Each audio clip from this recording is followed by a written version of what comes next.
Hello and welcome to Bergkamp Wonderland. We are still an Arsenal podcast. At times I don't know why, but we are. With me tonight, it's the man who poos 5 minutes before the show. It's Josh. Hello, Josh. Any reason why we're late? Sorry, my thing's playing on the other side as well, so I was hearing my introduction twice. That's how much of a pro I am today. I'm all out of sorts. And which introduction did you like, the original or the replay version? The replay one was lovely. I cut it short of where you were rude about how long it takes me to go to the toilet. But what can I say? It needed some heavy work afterwards, and that's why I was a little bit late. But I did pre-warn you. You just don't read your Twitter DMs. You can no, I don't, because it's full of people sending me nudes. But enough about Mike Feinberger. You can get one of them pooping stools where you put it in front of the toilet, put your feet on it, it changes the angle. Because apparently sitting in it like you do an armchair isn't right. Your knees need to be elevated, Josh. Well, I've tried sitting at it like it's a little shelf for me. You know where you sit, and that's where you put your comics and your chocolate milk. But it's actually a good segue into what we're going to be talking about today. Yeah. It's John. People don't know you're here. Oh, I forgot to do this before we started the show. There you go. I did that. Now that's that. Josh, how tall are you? I don't think it's any of your business. I think people probably think you're like Chris, 5'2". You're not. No. You are quite lanky, but he needs to get his pictures in the background in, and he can't get those in and have him at a normal height. So he is quite tall, people. I'm not. I'm 5'10". That's not tall. Yeah. I'm 5'10". Well, I was last time I stood up, and that was 1993. Anyway, talking about 1993. That's about when I started learning to walk. There you go, Dani. Talking of 1993, it's John wearing some lovely retro merch. What season is that from, John? 86? Probably. It's it's hard to keep track of anything nowadays, to be honest. But it is beautiful, and I have to say one thing about Arsenal this season is that they've been killing it with some of this merch. Oh, I would say up until Christmas, that's the only decent thing we've done all season, but not anymore. We are no back on. We're brilliant again, ish, kind of. How are you? I'm all right. Thanks for relatively. I'm fine. Yeah. It is what it is, right? And I've enjoyed games a lot more than the game that I just watched. Let's put it that way. But here we are. It's part of the game in a way, I guess. Oh, and for all the lovely people in the UK here, the further south you get, the warmer it is. Currently for me, it is 7 degrees. Josh, what's the temperature there now that you're up north? Minus 17, but I'm sitting right next to a radiator. Excellent. It's not minus 17. It might be about 6. John, would you like to make the whole of the UK cry? What's the weather been like today? It's actually pretty cool in South Florida. I'm trying to figure out what it is in Celsius, but I work in both. Okay, well, it's about 70 degrees right now in Fahrenheit. So that means it's about 20. That's not right, is it? Double it. I'm 40. I'm freezing at 60. Don't you start. People don't even know you're here yet. I've got a haircut. I'm going on a pod and getting a haircut. Fucking hell. It was for the occasion, Danny. My apologies. Finally, it's Mr. Hertz, the man who invented kilohertz electricity. It's Mike, not Feinberg Hertz. How you doing, Treacle? I'm doing great, Danny. Thanks for having me on. Personal, I'm doing great. Football, yeah, that was a major bummer. I honestly can't remember the last time I was this upset. Where after the Leno red, I actually turned off the stream, and I went back and watched it later. I cannot recall the last time I was this upset over a game, but something about it just, I think because I initially had the same reaction as most fans with the Luiz red. And then when Leno did that, I was like, okay, I'm done. I can't do this anymore. And I disconnected and came back to it the next day. But a lot of decompressing the last 24 to 48 hours. Oh, and will you be schooling us on how to say Arteta? Arteta. There you go. It's all about the R roster, yes. I'm quickly getting myself a reputation for that, I see. Do you think he says, Mr. Arteta says it like that, or does he say it with a Cockney accent? Arteta. Oh, that's a good one because it's Spanish. You're absolutely right. Yeah. So you've been adding a South American. No, it's not South America, is it? No, I got that wrong. It's what is Spanish. it? Spanish. Danny. There you go. There you go. If it makes it easier, Arteta's from Spain. You know that, right? Let's start from the basics. And, he's just Spanish Unai Emery, from what I recall. Yeah, I assume if Mike is going to pull us up on our pronunciation of Bellerin as well. Oh, horrible. Yeah. There's something going on then. Anyway. Not double L, that's all I know. Yes. Let's go and have a say hello to some of the lovely people in the chat box. First of all, we have got J Rob, who's one of our members. J Rob, how are you enjoying? Do you think you're getting money's worth for all the money that you've paid for that little green thing? And you, quite frankly, get fuck all in return, don't you? If I was you, I'd sue. Hold on, someone's put something in the private chat. Oh, questions already. Look, Josh is on.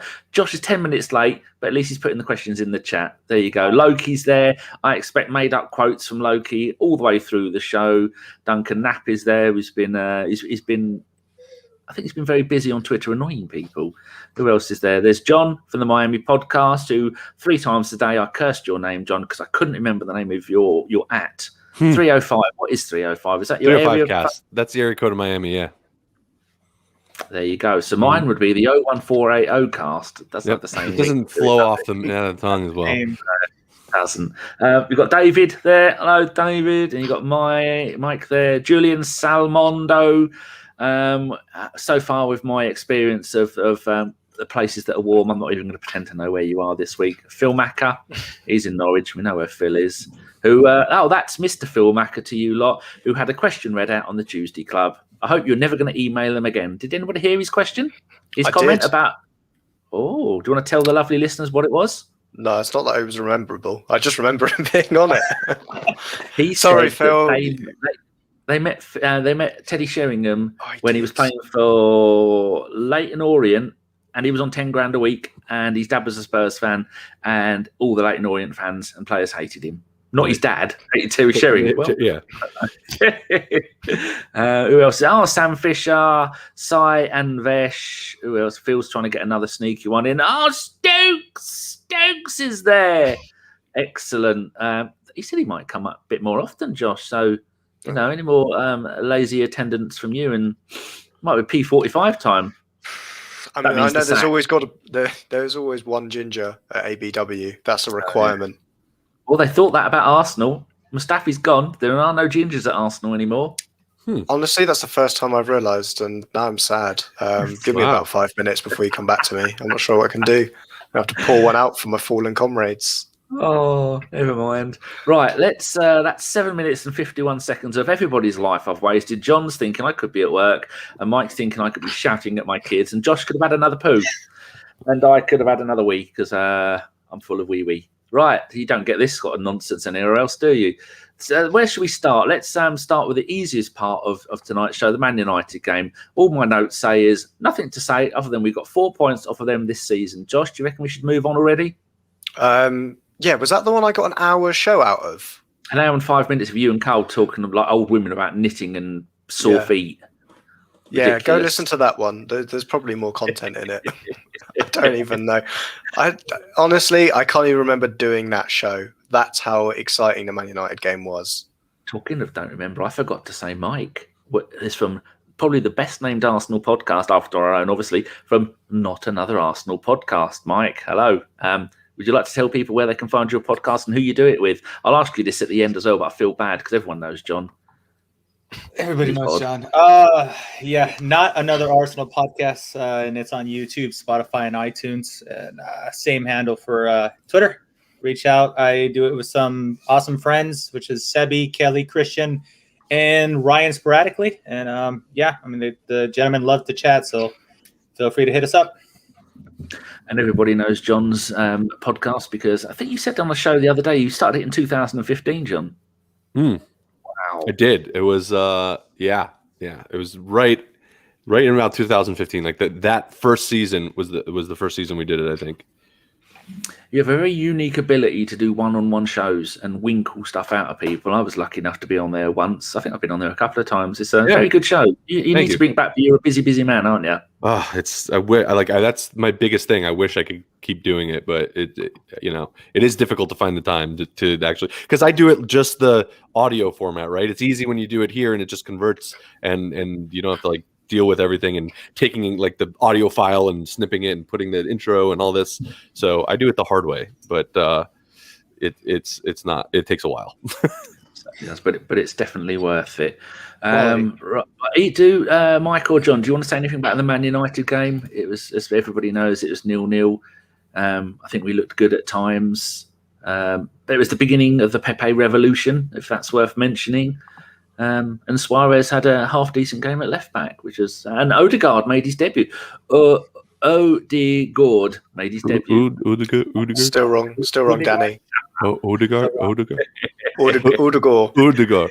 You don't say the D. Odegaard. Okay. I feel like Maguire could have potentially got 2 yellows in that game. Both fouls on Lacazette. I'm gonna kickstart the ref talk from the Fernandez, United, and then I'll go up from there. Fernandez is another one, but that was the bad. I mean, that on Xhaka. That one just in itself, but the Maguire, I guess, pulling Lacazette down right before the box, and then the whole undercutting that it's becoming kind of more of a regular thing, and spoke about it on the pod the other day where it's going to become a problem once somebody gets injured, like just what happened with Raúl Jiménez, where he needed a cracked skull, and they're like, oh, maybe we should take this a little bit more serious. So it's really unfortunate that the FA moves very, very slowly when it comes to players' protections. So that's a gripe that I have right there, just the whole undercutting that. I think it's encouraging defenders that they know that they could put the fear of God in attackers, knowing that the attacker won't want to, go up for a ball the next time around. So I think what we have learnt, though, from this week on Ref Talk and all of that was because Fernandez was going for the ball, it's not a foul. Is that it? Have I got it right? Are those the rules? Yeah, if you go for the ball, it doesn't matter if you kill the guy on the way through. It's all right. The ball was on the other side of Xhaka, so it still should have been a yellow. The ball doesn't need to be in the same postcode. That's what the rule is now. You don't even have to be in the starting 11 as long as as long as the intent was to go for the ball on the bench or in the dressing room. Again, encouraging very dangerous behavior. That's just what that shows me. That doing the right thing and not taking somebody down will get you more punished than just two-legging somebody. So I say next time he should make it worth it if that's the case at this point. Yeah, it's only in football that manslaughter carries a heavier penalty than murder. That's a very good analogy. How long did you spend thinking about that on the toilet? Oh, it was about, to be fair, I'm pretty sure I tweeted it. I'm going to put it out there. Did you high-five yourself after you thought of that? I went, quick, I've got to write this down. Honestly, I forced my girlfriend to high-five me and she was like, what the fuck are you doing? And I was like, no, this is gold. It's absolute gold. Come on, high-five me. She's like, you're a fucking idiot. I'm going to do my best not to offend our American listeners here. If someone ever tries to high-five me, I go, no, you stop that right now, young man. I am neither American and I don't play basketball. So you put that hand down unless you're going to hit me with it. If you want to hit me with it, continue. I will not be high-fiving. You shake hands like gentlemen, and then I shall anti-back my hands after because you might be vermin. There you go. Sean tries to get me to high-five. She grabs hold of my hands and tries to make me high-fiver. You're like, nope. Horrible child. That's true. That's the true story. If only she was here and she could shout. But she's not. She's abandoned me because not enough is more fun. Well, if there's any consolation, I feel like the high five is the thing of the past now. Nowadays, now it's this or the one of those. There's no more high fiving going on. Oh, just as I was starting to get used to it. Right, so let's move on from the Man United game because I think Josh has completely summed that up perfectly. It's if you're Fernandez, you can do whatever the hell you want. So, next topic I've got, here you go, people, strap yourselves down, the Aston Villa game. Now, me and Richard did a really good show. It was only, I think, 41 minutes long, Josh, and that was way too long, and I was full of chicken at the time. And where do we start? Let's start with the good stuff, shall we? The formation, everybody. The Wolves, I expected to go there and beat them because Wolves were a good team. They've now had their best players gone. They're not really playing that well. They're bottom of the league, bottom half of the league. And I really honestly thought we were going to go there and beat them. And going by our first 46 minutes of the game, Josh, did you honestly think we were going to beat them? Because, wow, we looked scintillating is the word I'm looking for. Yeah, I thought so. I think Firstly, you said you definitely led up by saying Aston Villa, and that confused the hell out of me because I was Did like, I? did we play Villa? Yeah, you did say Villa. All Brummies. Yeah, all right. There we go. There's half our Midlands audience gone. See you later. We don't have any. We might do. We might have a couple of Brummies in there. Oh. Actually, no, I think I did insult people from Birmingham once. They're probably not here anymore. Anyway, yeah, I think that first half, let's say the last minute of it, ruined a lot of people's drafts in their tweets because I think everybody was going to say something along the lines of, we've got our Arsenal back, or we should have put them, 3 or 4 up in that first half. I think even to the point of, for me, I can go for what the tweet I wanted to put out was that it looked like a team that, were playing in a happy workplace. We'd got rid of 4 people who, were bringing the vibe down, I think is the nicest way to say it. They weren't necessary. They knew they weren't really wanted there anymore. So we got them out. We got some kids out on loan who were probably, in the likes of Maitland-Niles. Some might say understandably asking for more game time. You know what? If they're not getting that game time, they're going to bring that kind of fun sponge to the party. And we just got those kind of people out. And whilst some of them were like, okay, we want them back. And I think in the case of Willock and Maitland-Niles, we'll happily take them back at the end of the season. It just looked like a squad that had, like the cobwebs had been blown away from it. And that it was some great attacking style. We just knew how to break this Wolves team down, which I would say as a caveat, this isn't a Wolves team that, used to be like 1-0 to the Arsenal kind of thing. They would sit there, they'd get one goal and they'd just defend for the rest of the game. They're not that great defensively. But I think generally we were superb. But I don't know if anyone else wants to take up from the first half.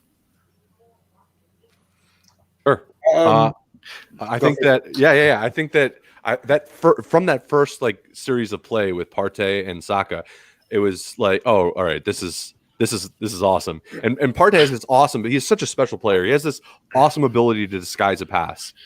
And I don't think we have any other midfielder with the ability to disguise a pass quite like Partey can. And as the game progressed, it became very clear that that they just they couldn't keep up with Partey to Saka. That link kept happening and happening and happening. And it was very, very exciting to see because it was like, okay, this is awesome. Saka's back in the team. We know that he wasn't able to play for a little bit before. And now this one player that we were all excited about didn't have this greatest showing against Man United, even went on Twitter and was like, yeah, I didn't have a great showing against, it wasn't my best game. And he came out with a mission and he almost put us 1-0 up in less than 5 minutes. So that was very exciting to see. And I think that the overall style of our play was very positive, which was good. And obviously it degraded into nonsense, which we're going to obviously get into. But I think you're spot on with regards to the way that they looked like they were playing as a team that was happy to play football again and happy to be together rather than what seemed like this kind of scythe hanging over the happiness of the squad based off of personnel that might not have felt that they were not had the best kind of cards dealt to them or whatever the issues were that have been seemingly gone on for a while. It feels like that weight was lifted off us. So I'm glad you touched on that because it really did get that sense that was right from the get-go, almost a different style to the way that we were playing. And, all that came crashing down at some point. But I guess in the first half, that's really the key to me was very positive performances all around. Mike? I just want to touch on Pepe a little bit. That I'm just happy that his good form continued from the United game. He just seems to be on fire. I don't know if it's as easy as the whole concept of just giving him game time to just play on. I know a lot of people were saying, well, that doesn't start him, so he's never building up confidence. But he started on the left, which kind of threw me off because I thought his whole game was cutting in and taking that left shot like Arjen Robben used to do. But he's been playing out there. I mean, he swung it in pretty nicely with his right foot, but he's beating defenders and just creating space and doing crosses that are way more accurate than Alba. I mean, just on the crossing front, he has different qualities than Aubameyang. And so his game doesn't revolve completely around just cutting in and just making that beautiful curl shot. So the fact that he scared the crap out of defenders It's a beautiful thing. It just adds a little bit less attacking threat on the right-hand side because they're less likely to move up. And why I'm on that left side, I just want to say shout out to Cedric that, I understand how important and how good Tierney is. Cedric has made it feel a little bit less painful. And that was a pleasant surprise for everybody, considering when we signed him, I know everything was a little doom and gloom. He wasn't playing very much. And then, he started pretty good as right back and instead of Bellerin. And everybody was thinking, hey, maybe he could displace Bellerin, which we now are creating in a few different positions other than our actual midfield, actual competition, where now you got somebody saying, hey, potentially Cedric could do better than Bellerin, potentially Pepe could do better than Aubameyang, and so on and so on. And I don't think we've had that in a very long time. So even though more bodies went out in the transfer market, it seems like the competitive nature, the bonding, the patterns of play only went up. So now when you switch out one part, it doesn't just collapse the whole team. And so it's really encouraging to see how well Cedric has been doing on both on the right and the left. So it really sucks that Tierney's out, obviously, because we all know his qualities. But I mean, those first 40-something minutes, we keep on saying 40-something, right? Before the it that should not be named happened. Cedric was playing out of his mind. So it's one of those games where you're like, oh, damn, one more game without Tierney, but it didn't feel like it. So it didn't feel like we were substantially weak on the left. So positives all around, I guess. Okay, but I want to share, this is how excited I was by the first 46.5 minutes. You ready, everybody? Look how embarrassing that is. I tweeted that. For people at home, I put, we're going sixth, we're going sixth. The Arsenal going sixth, we're going sixth, we're going sixth. Arteta out, you muggy twats. That's what I did. Basically, it's your fault. Yeah, I take full responsibility for that, and I am utterly ashamed of it all. Mike brought up a good point there about Soares coming in, Josh. So all of you, start with Josh, Mike, John, then Mike. Do you think that now that Soares has suddenly gone, oh, actually, he's a decent player, left back and right back? Do you think that meant the reason why we didn't get a left back in the transfer window? And do you think that he is good enough to be a left back, right back cover for both people, or maybe even better than Bellerin? I've said it. Well, there's a lot of people that would say a corner flag was better than Hector Bellerin, if you allowed their agendas to speak. But no, I'm not one of those. I would say, yeah, I'd agree with you that I think what we saw from Cedric in the last couple of games has given Arteta kind of a safety that he's like, okay, I've got a guy that can play on that side.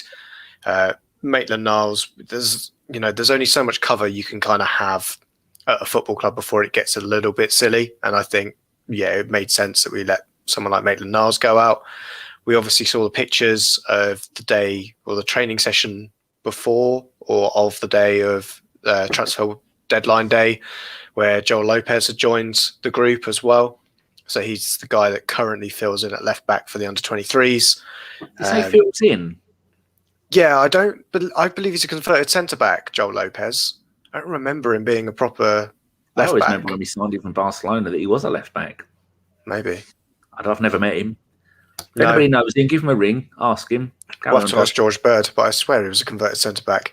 Anyway, on that, I think that obviously gave Arteta enough thought that we've got sufficient cover to get us through the season. And whoever we were trying to target in January just wasn't available. I mean, personally, I would have dropped down to the Championship, picked someone up from there. But again, if they don't want to come, you can't really force them. And we'll just see in January, there'll be options for us then. And I'd look at, again, dropping down into the Championship and picking up a player from there. I don't know what John thinks on that. We got a bit of grief here, Josh, from Phil Macker. Even Josh's moustache earlier in the season showed more promise than Bellerin. John, yeah, my moustache was great. First of all, I think his mustache was great personally. And also I think that I think you're pretty much spot on in terms of your analysis of Cedric in this situation. I think that what really more do you want from a backup than what Soares has been able to provide for us. And he's a player who I think a lot of people were questioning earlier on in the season at a time where the whole team itself wasn't doing very well. And you can understand the logic behind that, right? You're looking at this team going, okay, there's a chance, especially with Tierney getting injured, Bellerin coming back from injury, we're going to need a player to step in and cover. And they were, maybe had a little bit, and I'm giving them benefit of the doubt that they're not just miserable people, which there are a bunch of them out there, in saying that they thought, look, I'm a little concerned with the performances that Cedric put in. And when you look at the context of the way the whole team was performing, it may be a little bit unfair. And what we're seeing now, I think, from the entire squad is, and I've mentioned this before, the entire squad you get the sense that their ideas of what Arteta are trying to do are becoming more crystallized as a team, in the sense that they kind of understand the bigger picture on the pitch, what everyone else is supposed to be doing, which is, in my opinion, why we're starting to see a little bit more fluidity amongst players who are able to go from one position on the pitch and then fill in for another position, whereas in the past it would have been a little bit more shaky. You're now having players who are by themselves decently talented and skilled, like Cedric, who are able to do multiple different things. And I know that he's done it in the past, but you still need an understanding of what everyone on the pitch is doing at the same time in order to maximize your ability to slot in other positions.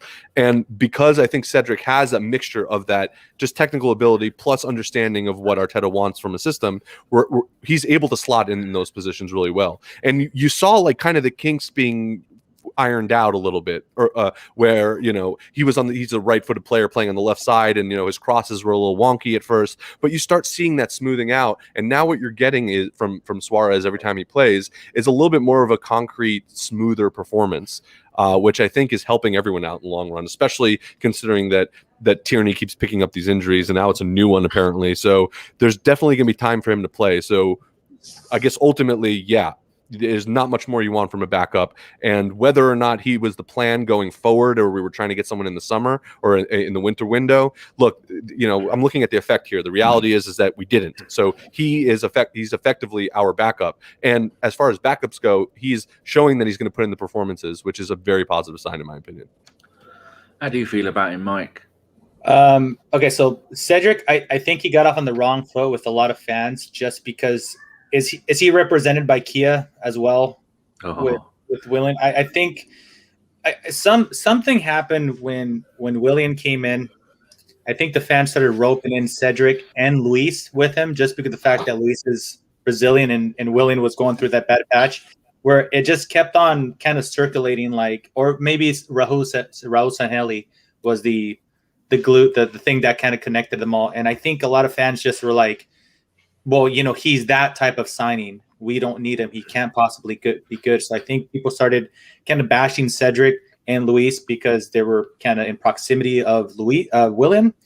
I always thought that was unfair because, Luiz came different circumstances. In my opinion, I'm going to say overall has performed better than the mistakes he has made in the past. So I don't understand why they criticize him so harshly. As far as the left back / right back thing goes, with Cedric, I think a lot of fans just ideally think we need 2 per position. So, if they looked at Cedric as a right back for Bellerin, they're like, well, we can't possibly play him as left. In reality, I mean, there's tons of times where the squads are small, so he could just, fit in on both, just fill in when needed on both sides. So I don't see that as a big issue. As far as bringing somebody in for the window, I think there was reports that we inquired about Firpo from Barcelona. I don't know how true that is or isn't, but I will say this. I will 100% rather rotate Cedric, given the quality that he's shown at Arteta and shown the fans that he has, than purchase a left back that might not be our long-term left back, kind of in desperation type of thing. We all been Arsenal fans for a long time, and we all remember the last day of the transfer window madness and what that got us on multiple occasions. So I felt that this is, in my opinion, Arteta and Edu have a clear and better way of moving forward within the transfer window. So it's no longer, hey, this agent, or hey, you're cheap. It's more of the targeting of age profile that is way younger And the fact that they're more relaxed about that, like, hey, if we can't bring in our number one, I think Arteta and Edu are working together and saying, hey, I could potentially make Cedric work both left back and right back when needed. And come the summer, we reevaluate. So I'm okay with it. I'm okay. I know that a lot of people freaked out that Mainsley left, but the very subtle and few hints that Arteta gave, just by making comments like he needs to show how much he wants to be in the team, kind of led me to believe that maybe his attitude wasn't, as Arteta once said, he wasn't on the boat. And if you don't want to be on the boat, you could leave. So that's the vibe that I get. I don't want to confirm anything. If there's any major Mainsley fans out there, I'm not trying to bash him or anything, but that's the vibe that I got based on the comments from Arteta. I think the other thing I'd say on the transfers as well is, I'd say ever since Pablo Mari came in, we've always kind of accepted that Arteta's got a plan for every single player that's coming in. We might not like the player that's coming in if his name is Willian and he's got ties to Chelsea and Kia Xhaka, but at least we've seen that he's got and taken every player and he's using them in the right way. I remember so much shit for us getting Pablo Mari in, but Arteta said straight away, I want a left-footed centre-back. We didn't have one in the squad, so he got one in, and he came in and he played well for a couple of games and then got injured, unfortunately. But we've got at least that understanding that every player he has got a plan for that came in under his stewardship. I think there's the whole Saliba conversation. He's got to think about 35 plus players in his squad that he said, and he's got a kid that came in and he was like, well, hang on, I hadn't really thought about you yet. Can I just put you on the back burner again? But I would say everybody that he has purposely brought in with Edu has been a perfect reason for it. And I think if I'd go to actually another manager that he played under, David Moyes, this week, said the reason West Ham didn't buy a striker is because they didn't need to buy for the sake of buying. It's not that kind of window anymore. COVID has done a lot of things. We can't get rid of our players to clubs making stupid decisions.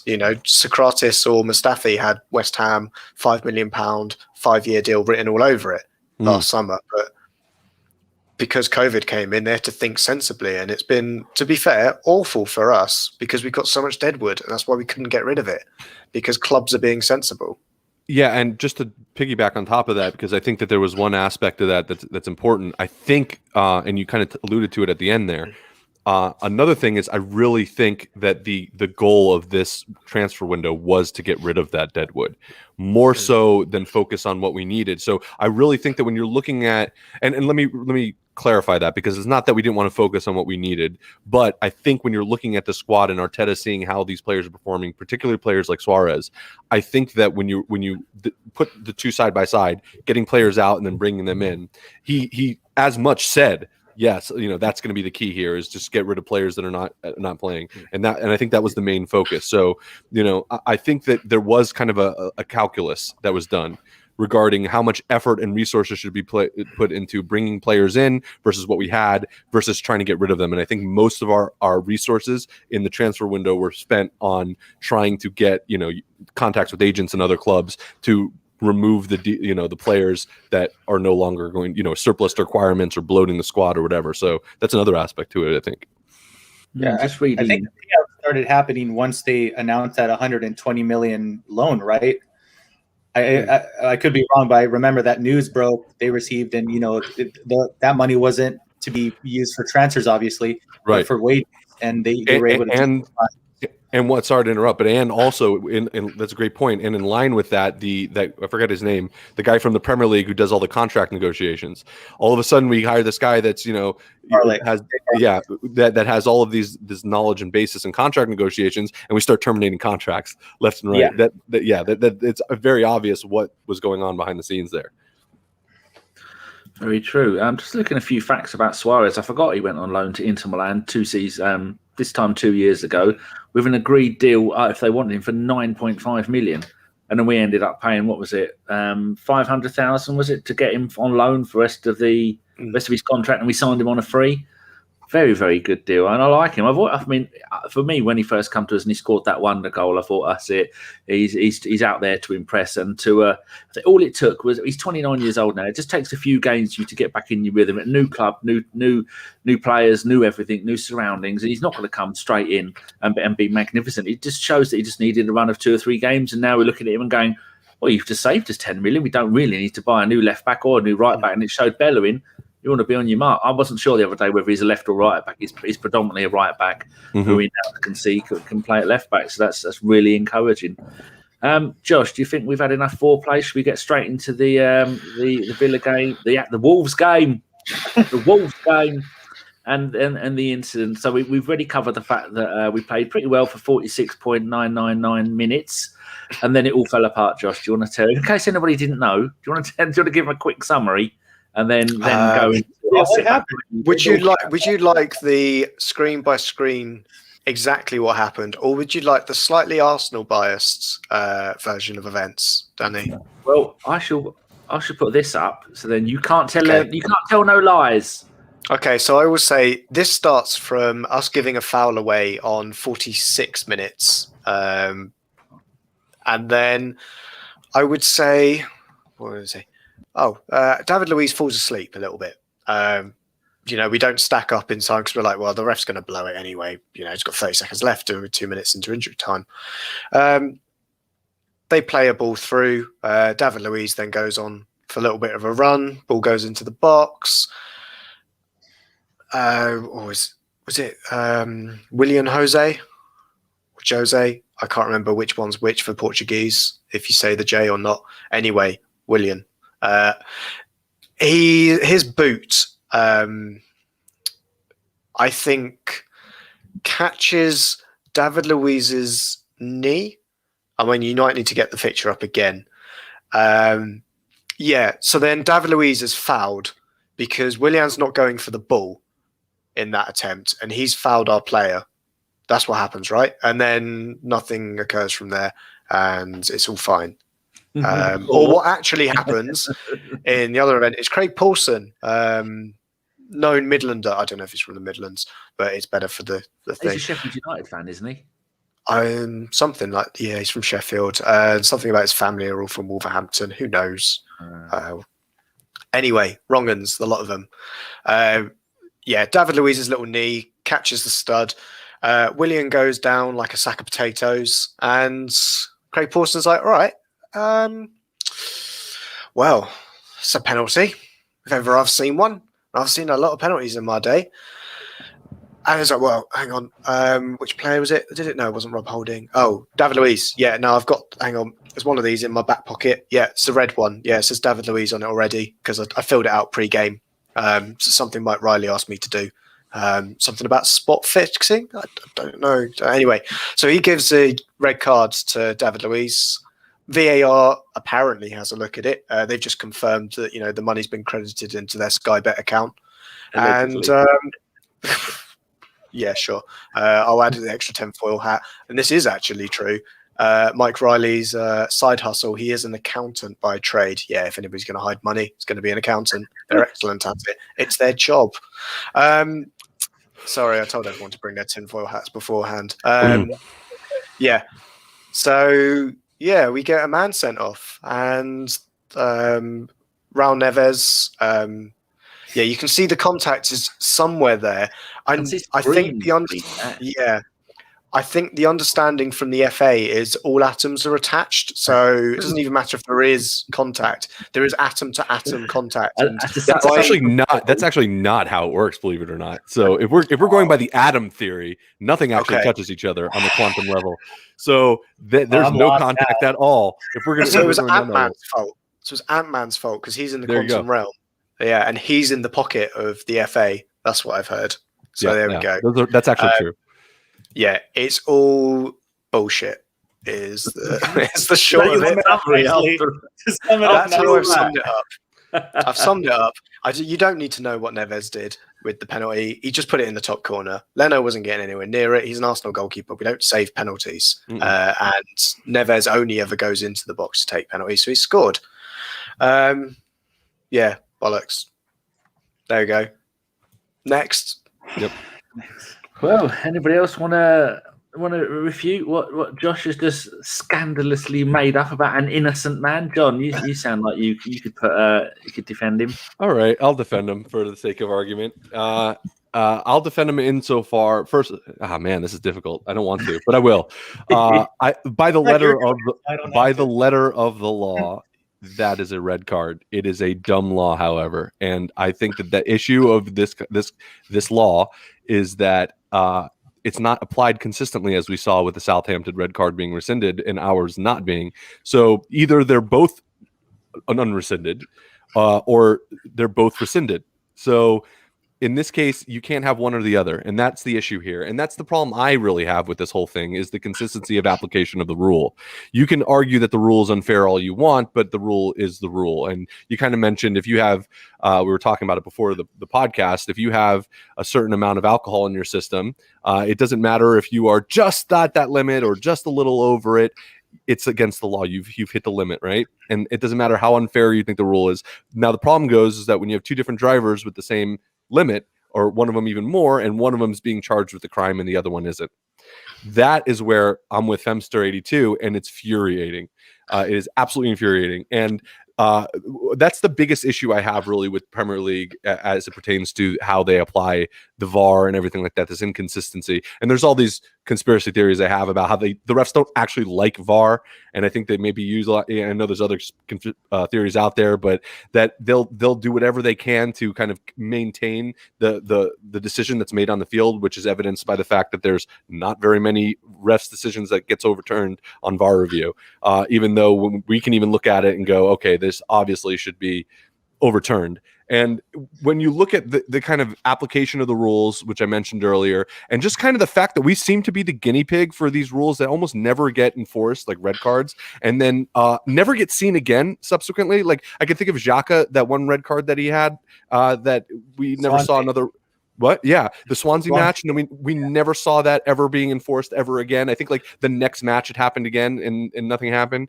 And yeah. Sorry, I was going to say there's the other one. Let's go to a really minor level as well. Yeah. Foul throw rule. Oh yeah, we all know it's a rule. We know it's a rule. Mm-hmm. But you tell me every single other Premier League game is perfect and flawless with their throw-ins. No, because it's not. And look, there's an element of once a player kind of gets a reputation for doing foul throws, then it becomes a little bit more of the refs kind of paying more attention to them, whereas in a lot of other games it might go under the table.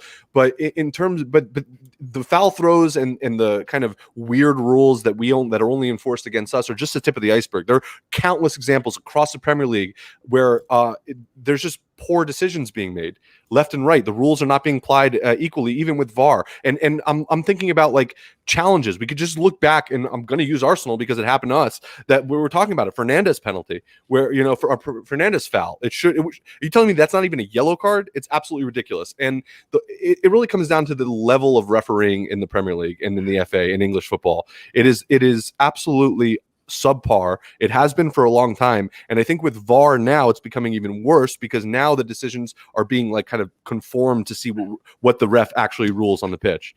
And here's the thing, and I mentioned this when I was talking to Mike the other week. When the ref is the center of attention on a match week, they are not doing their job properly. They're not doing their job properly. Something has happened where they have not either let the game state devolve to a point where there was some kind of a controversy, or they've done something wrong.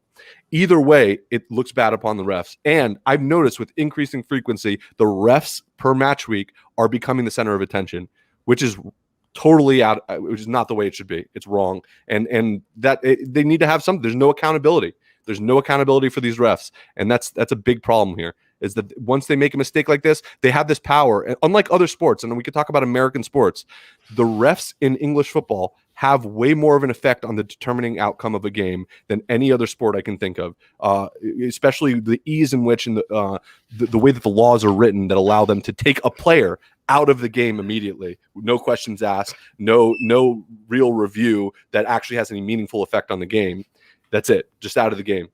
At least rugby has like a sin bin. Hockey has like a sin bin. They don't have that in football. If you commit a certain enumerated offenses, you're out no matter what. Anyway, I could rant about this all day, so I'm just going to pass on. Well, I have nothing to say about this because I don't know the rules of the law. I'm just very angry, and it didn't look like it'd really done much. Mike, you look like you're about to burst. Yeah, now I'm equally as upset. I mean, something Avon Teddington put up in the chat. I think it was from the Chelsea or United. I think it was from the United fan. Guys, we have United fans defending us.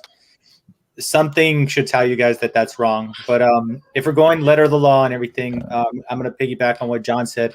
It's 100% accurate, unfortunately.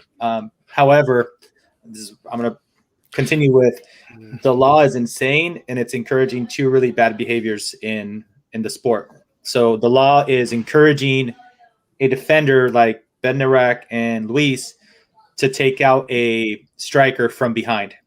So immediately you're encouraging more physicality and potential of injury. On top of that, you're encouraging, in my opinion, diving, because somebody mentioned if there was enough contact for him to actually go over. And the answer to that is no. I mean, the way Willian Jose fell over and flopped, there was not enough contact. So that's another thing that this rule is encouraging and needs to be changed like ASAP. If you think about it, earlier in the game, twice off of Saka's shots, he had a defender right on him, full contact. I think one he had an arm on his shoulder, still got the shot off. The other one just pressing on him, fell over. The shot went just wide. So what am I supposed to understand from this? If that's the rule, if the contact, he's making contact, way more contact than what Luiz made on Willian Jose. Are you discouraging the player from trying to stay on his feet and take the shot? Or are you telling me that the best resource, the best thing that Saka could do in these positions, instead of take a shot, keep it honest, and give fans something that they deserve, you're telling me that it's better off through this rule to just let yourself fall? It's incredibly unjust. The rule is completely insane, and as you guys said, we're the piggy bank on this one. I don't understand how these things happen to us all the time, but it almost inevitably happens to us, and then within the same day or the week later, we see it not get called. And look, I've had a lot of emotions on this. I told you guys earlier, I actually turned off the stream. Well, the Leno was the final, the straw that broke the camel's back. But prior to this, I was obviously losing my head. And this is actually before me looking on Twitter, because I was actually at work listening to the game on my phone / kind of looking at it. And I'm already upset, but I'm not on Twitter because I like to go in and watch the game with a clear mind without what Twitter told me to feel, essentially. And so I'm looking at it. I'm infuriated. It's going down. And then I listened to Tom. Credit to Tom. He took a lot of flack, similar to like John. He openly said it, and I know a lot of people don't want to hear that that's the rule, that it was a penalty and it was a red card. But unfortunately, due to the stupid rule, it is. And so I started calming down a little bit, and I'm like, okay, it's the law. It's incredibly stupid. I could be chill about this. It's unfortunate, but it is what it is. And then the news about not rescinding our red card came out, but rescinding the Bednarock one. I'm sorry if I'm butchering that name. I can't remember his name out the gate. And that's where I'm like, Jesus, dude. I mean, the consistency has happened not only within the same game now, but the inconsistency is now happening. You're reviewing it. It has to be the same people that are reviewing these plays. And the fact that you're letting one person off and the other not, and the fact that, as Evan mentioned, and the United player, the United account mentioned, the fact that you think because the game was already 6-0, 7-0, it's less important than the Luiz one, it does kind of indicate to me an egotistical type of thing for the refs. They don't want to be wrong. I watch a lot of Serie A, and I can't tell you the amount of times I just see the ref just like listening to his sideman, like, you know what? I'm just going to go look at it. I can tell you, it happens so much in Italy where they just will go to the sideline, no problem, review the tape themselves and overturn themselves if need to be. Here in England, I think there's an ego thing, similar to what John mentioned. They don't want to be wrong. They want to be the center of attention. And so overturning it makes them look bad. So they're like, you know what? No, we're not. We're just gonna dig our heels into the ground and say this is what it is. Well, But that is a very British thing, Mike. Is people in authority, British people in authority, don't like to be questioned. To see, I'm not going to bring the COVID thing into it, but so many times you see British MPs saying, "You will not leave your house. You will not do this unless you want to drive to Scotland and get an eye test." When you can't see, this constantly, we're always seeing judges that have been off noncing up children, or we're seeing the priests and vicars noncing up children, or we see policemen deciding to go and shoplift and think it's okay to do it. People in authority in this country are a law unto themselves, and they think they can get away with it. And it's a very similar thing, like pointing out, like it is with the referees. They're scumbags. Go on. I was going to say, just on the Southampton one, I think there is one point in the Southampton that makes it a little bit different to the Arsenal one. And that's at the time on the field, Martial, the player that is fouled, tells Mike Dean there is no contact. And that's why it was rescinded, because Mike Dean goes against what the player told him, said it was not a penalty, he didn't touch me. Mike went, fuck it, it's a penalty. I've given it already. Then Southampton come out and say, well, everybody told us, everybody told the referee it wasn't a foul and he gave it anyway. And we don't want him reffing our matches anymore because he can't be trusted. I mean, but what's the point of VAR then? Because VAR was able to see if there was contact or not, and there was when you look, or there wasn't when you look at the replay. But I think that's the thing of exactly what Dani was saying, is the ego of the referee saying, "I saw what I saw." Yeah, no, I agree with all of that. I think that's the thing. Yeah, when you have VAR and you have a video evidence of it, and then it's like they're still going, yeah, well, like what's the point of VAR then? What I get your point, Josh, but the team that won 9-0 is more likely to say it wasn't a foul than the team that won 2-1 when the penalty saved their ass. So that is true. And it's like Nuno Espirito Santo was like 2 weeks ago. He was talking about the ref. And this game is like, well, gave no decision. The ref had to do it. He's just doing his job. So yeah, I'd say on ours, I'd say what we were saying on the rule is that's not a hard and fast rule. Mm-hmm. All of the rules in there are open to interpretation and open up to how many times have you seen a full-on brawl on the pitch and 2 yellow cards been shown for that? If you go into the rule book, there's red cards for violent conduct. We've seen players butt up to each other. It's all about the referee managing the game. It's not a hard and fast rule book. There's some people going out there claiming that this is. Okay. It's not. It's very much there are some rules, offside is offside and things like that. Yeah. No, but we can still see certain managers. They're still. To your point, we have ex refs that are disagreeing on it as well. Yeah. To your point, Josh. Yeah, it's how you manage the game.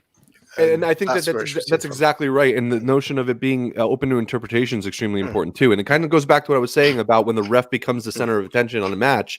It's because they've lost control of the game state. It's because they are no longer able to kind of effectuate the kind of control over a match where they could ensure player safety or ensure, making sure that the right calls are being made. And we see it more often. And that's the annoying part, just increasing in frequency. And now that exact rule that we're looking at in detail, does anybody here think that when you look at that rule, it's meant to try and stop the challenges that Luiz ended up making? No, not at all. No, everybody is assuming that is in there because someone's coming in cynically, 2-footed, 100 miles an hour, getting a guy behind the knee. Mm-hmm. So, no attempt to play the ball and takes the play and makes contact with the player. That's what David Luiz did, was not what that rule is there for. Right. And I think that's the problem.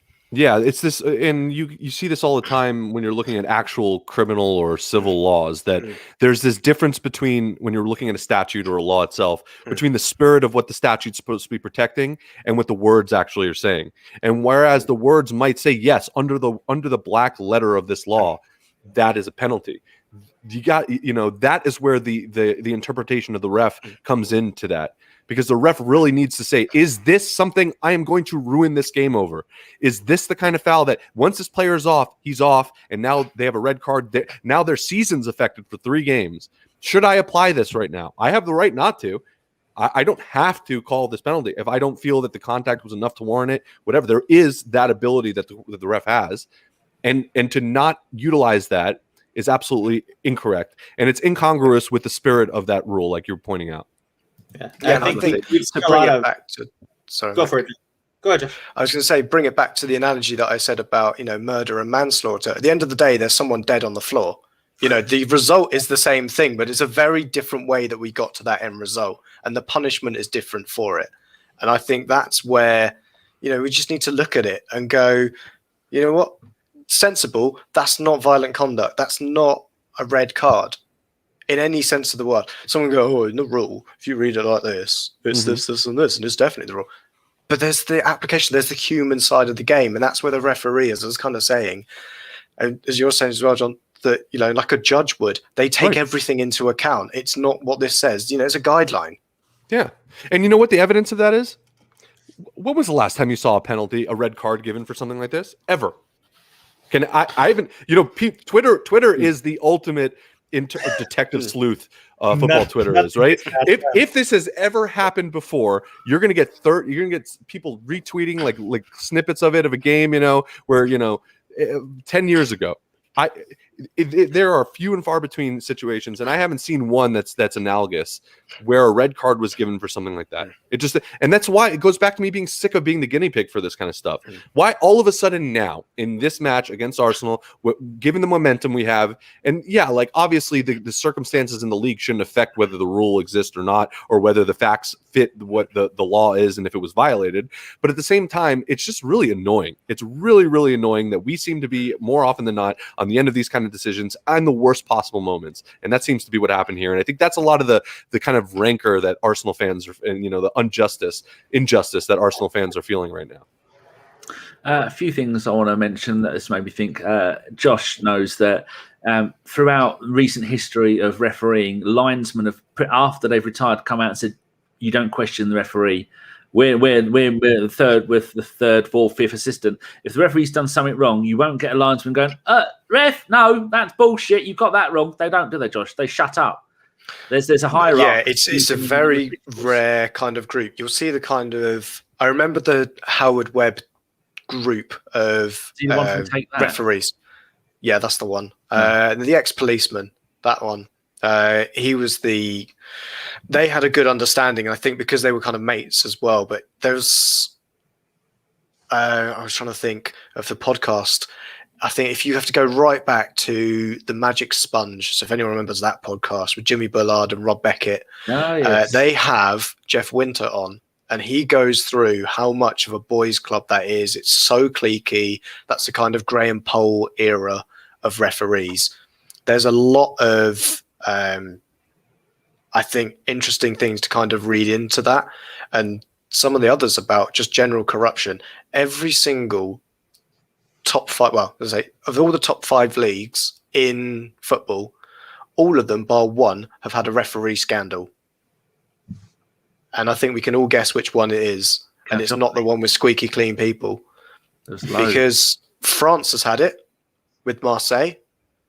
There was Italy the European Cup, wasn't there? When was it Malmo beat Forest in the final or something like that? And later the referee came out and said, "Yeah, I was bribed." There was loads in Marseille. That's why Marseille were relegated. And although they won League 2 twice in a row, they didn't get, twice. The second time they let them get promoted.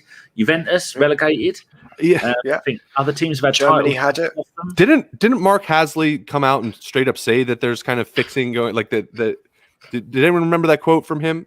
I think he said what Josh had said, where the third does, they don't quite, if you see something, you don't question it. It's more than that. So I'm looking at the quote now, and someone could correct me if I'm misquoting this, but from what I just kind of did a little research. He says, "I've been in that situation when I have seen an incident and been told to say I haven't seen it. To be fair to the FA, it's not them. It comes from within the PGMOL, the Professional Game Match Officials Limited. It does not stop there. We've been told to give a certain amount of corners, throw-ins, fouls, bookings, etc. Premier League is rife with spot fixing and bias towards certain clubs from the FA. Every referee in the Premier League could be in front of a court one day soon." Now, that is absolutely crazy. And this was that an actual quote? Because John said that wasn't true. Okay, that's what I'm seeing right now. If that's not, I hope that's not true, because Everton tweeted it though, or it was on the Everton people website. were, and the Independent reported on it as well at one point. So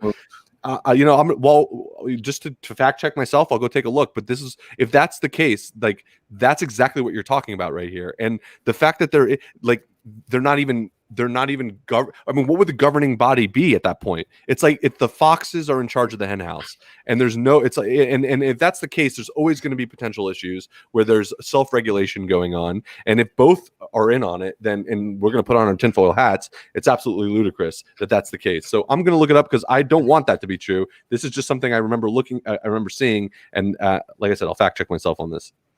Yeah, I think, Dani, you'd remember our Steve always mentioning about the referees and how, it's ingrained in even the rule makers that the English FA have too much power. Yeah. Because it's the English, the Welsh, the Scottish FAs all have power to rewrite the rules, and then everybody else gets one vote, and the UK FAs have the rest of the votes. Yeah. They set the rules out here. So in September 4th, 2016, Samuel Stevens wrote an article for The Independent. It was where they kind of give the context of these claims that Housley was making after Sergio Aguero was charged retrospectively with violent conduct. And this is where he quotes that language. And he confirmed an incident in 2011 between Stoke and Blackburn. And then on Twitter, he went and made that statement. So, and then it looks like Gary Neville at some point responded to him saying, "Mark, I'd like to know who told you to say that at FA and at Premier League. Think you have a major issue on your hands." And then, so it gets summarily denied by the FA naturally. Yeah. And I don't know, I haven't done enough research to see whether there was any kind of retrospective investigation or anything or any follow up or anything. But if that's the case and what he's saying is true, it points to exactly the kind of thing that you're alluding to regarding all of these other clubs across football, or these countries across football, and the issues that they've had. And you're right, to think that the Premier League is devoid of any kind of culpability in any way at any point in its time, given the money that's flowing through the Premier League. And what we see just from Sky and these other controlling things like match times and changing them to better suit the kind of bottom line of what they're trying to make in terms of profit, it's absolutely ludicrous. The rational position to take is that there's probably something fishy going on. I think, Dani, would you remember the Liverpool from the 80s and the referees then? Because I'm sure that was floating around then. Never got as well for about 100 years. Yeah. There was people alive in the 80s. Do you think that maybe the answer to this could possibly be having a pool of referees from all over the world, and you don't referee in your own country? Because someone, TalkSport years ago, and I used to listen to it, went through all the referees, and they said there's no southern referees; they're all from the north. And that's where you got as we all know, Liverpool, Man City, Man United, Everton, and Blackburn, and all that lot. And they were just showing you getting the favourability all the time, because they have to, when a referee becomes a referee, they have to say what team they support. And it's weird how so many referees all support non-league teams or minor teams. Yeah, we know who we support. There's no. Last time they looked, I read about this. There was not a single one who was born who comes from anywhere more south than Peterborough kind of area. We need all of Europe to get together and have a pool of referees, and you don't referee, because at the moment, if you're an Arsenal fan, you're not allowed to referee an Arsenal game. So if you're English, you don't referee in the English league. I mean, already the English referees don't referee at the World Cup. They're so shit. We had one decent referee, and he went off to the Middle East to teach refereeing out there. And he was apparently the only decent one. But in other countries, when you have a job, you do that job with pride to the best of your ability. You don't do that as a referee in this country. You do it to make yourself look good and have no one question your authority. And until that stops, it's never going to end. Yeah, and I agree, Dani, that we've got the best league in the world, apparently, or self-titled it might be. Best league in the world. We import talent from everywhere. Get the best players in the world. And we stick with the same referees who, as you kind of say, all seem to weirdly support non-league sides. And I think it's a little bit... convenient? Definitely convenient. And I'd say the reason why a lot of probably referees who are from the South is because most people in the South support Premier League sides. Because there's not as a density that you have, especially in the Northwest, where you have... Liverpool, Everton, and then you get the Tranmeres and you get, Marine that we saw in the FA Cup. You got all of these tiny little sides. You can just pick and choose when you say Tranmere. Yeah, they used to be big. Now they're tiny. They're not going to be a problem for anyone. And I think it's the same, that if you'll never get a London referee, let's put it that way, because the chances are they support one of the big sides. Yeah.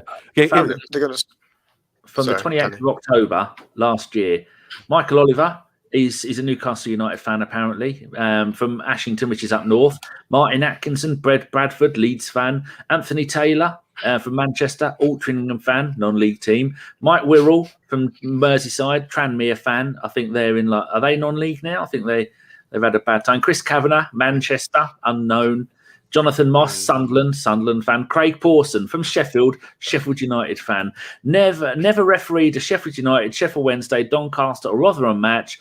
Refereed one match, all from South Yorkshire clubs. Paul Tierney, do we care about? Stuart Atwell, Nuneaton, supports Luton. I mean, Nuneaton. How can you be from Nuneaton and support Luton? Only Arsenal fans support Luton. Kevin Friend from Bristol and supports Bristol City and Leicester. I mean, there you go. How can you support two teams? Andre Mariner from Birmingham supports Villa. Lee Mason. Yeah, it's ridiculous. Too obvious, man. I think the worst one is the Altrincham one. Yeah. To be honest, because if anybody who knows England knows how big Altrincham is a part of Manchester, you're like, nah, you grew up a United fan or you grew up a City fan. Andy Madley is from Huddersfield. Oliver Langford from West Midland. Robert Jones, Merseyside. Tim Robinson from Middlesex-on-Sea. All three of those have got listed as unknown who they support. I'm going to put the article in our chat so people can go and have a look at it themselves. Just to say something, because I think that's a great point about maybe that would help things, and I think that what's something that could help that's not necessarily mutually exclusive in terms of some kind of a tool that we can use to ensure kind of the safety amongst the refs and the kind of validity of that profession itself, if you can call it that. Really, I mean, it's not really a professional association, but just having an enforcement mechanism to hold them accountable. Right now, there really isn't much. There's not much of a disincentive for them to get things wrong, or there's not really a policing agency that kind of really has any teeth in what they can do to enforce it. And when you have an organization that does not have the ability to be properly enforced, you're going to have problems with that, such as maybe corruption, such as lack, a severe drop in efficacy of that organization in terms of like how they're actually enforcing their rules and governance, governing themselves. So when you're looking at a situation where there isn't a way to kind of slap them on the wrist, or that there isn't some kind of a deterrent for them to do what they do, it's going to keep happening no matter who is in, what nationality you're from. So I think in addition to maybe minimizing the ability of bias by putting in foreign refs, I think they need to really bunker down and put a microscope on how these refs are held accountable and what is doing the policing of these refs and how they're operating. Because it's clearly, in my opinion, not up to par with the level that the Premier League, like you were saying, claims to be. So that's kind of my thought on it. Can we talk about how the country that first started having video referees was the USA? I'm sure it was. You have it for all major sports over there, and we were talking about it a little bit before the show started. Mm-hmm. So, Josh, do you want to lead this bit? Because I've got my depth. I hardly watch it. I watch a bit of NASCAR, and I don't think it's applicable in NASCAR. And when I watch the Miami Dolphins, they just lose, so I give up. So, Josh, talk about that. Yeah, I will try my best as somebody who started watching American sports very late into, I think, it's kind of time where some were picking up football in like 2012 time. But something that we've always seen, certainly in American football, is the sheer number of referees and how every call goes to judicial, to video referees see them. So, guys, I think to you growing up, I suppose, with this kind of technology in place, how do you have it working in such a streamlined way? Is it purely down to, and I'm going to go with the lazy one, if it's the pace of the actual sport? that NFL has, it's just adverts. That's all it is. It's adverts, and then there's some football played. Is it?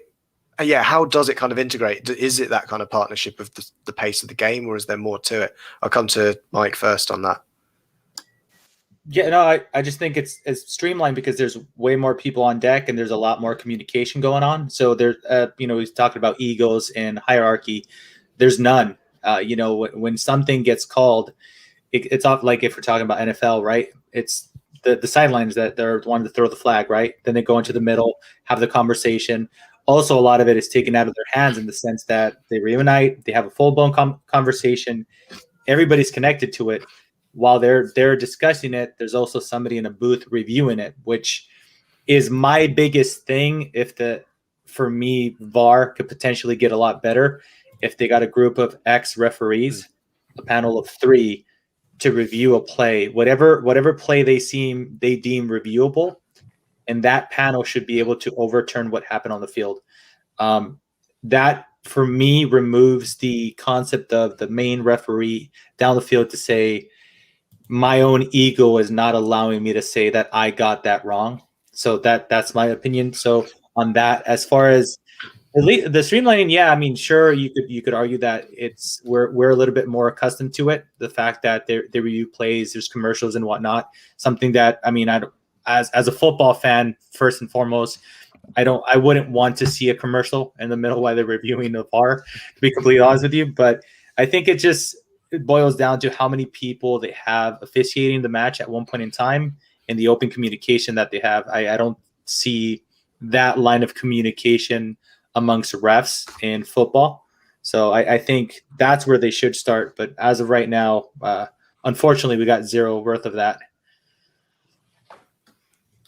Yeah, John. So you mentioned the speed of the game. I think when you look at something like hockey, for example, it's extremely fast and it's very difficult to see the puck moving. It's very, even the offsides are very, very, very quick. It's the fastest team sport in the world. So surely, there are going to be some difficulties. Yet they get it right a lot of the time. And just the way that the rink is set up, it's also hard to get that kind of to get the effective use of video imagery so that you can actually see the kind of intricacies of a particular play to judge whether there's been an infraction or not. Whereas something like football, which is open and there's all these cameras everywhere and all this technology designed just for that. One thing I do want to mention is that, first of all, American football rules are super complicated. I don't know if you ever try to look at the rules for American football, but you need like a law degree just to kind of figure them out. And some of the best refs in American football actually have been lawyers. So, and that's neither here nor there. But one thing I do want to kind of touch on, and it's kind of like beating a dead horse at this point. There is an enforcement mechanism in American football for bad ref calls. Every single call that these refereeing teams get reviewed by the NFL, the National Football League. And if you make bad calls, you'll get downgraded. You won't get big games anymore. You won't get the kind of big matches. You won't get as many games. And if you do it enough, you lose your job.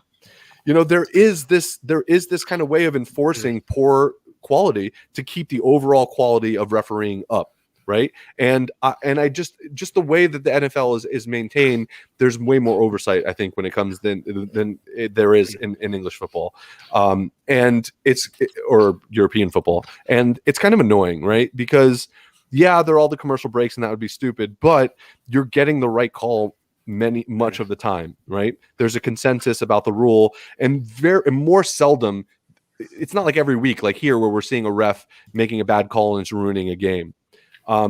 It's not like an instance where, first of all, it's bigger contact sport, right? So there's less of situations where you're getting a player ejected from the game. And given the nature of a football team and how many players there are, it doesn't affect the outcome as much usually, where there's a lot less to choose from. You have 11 players in your bench versus, there's a little bit more kind of ability to move around in there. I don't want to get stuck too much on football. The point is that it goes back to what I'm saying about enforcement. There is enforcement about refereeing in American sports.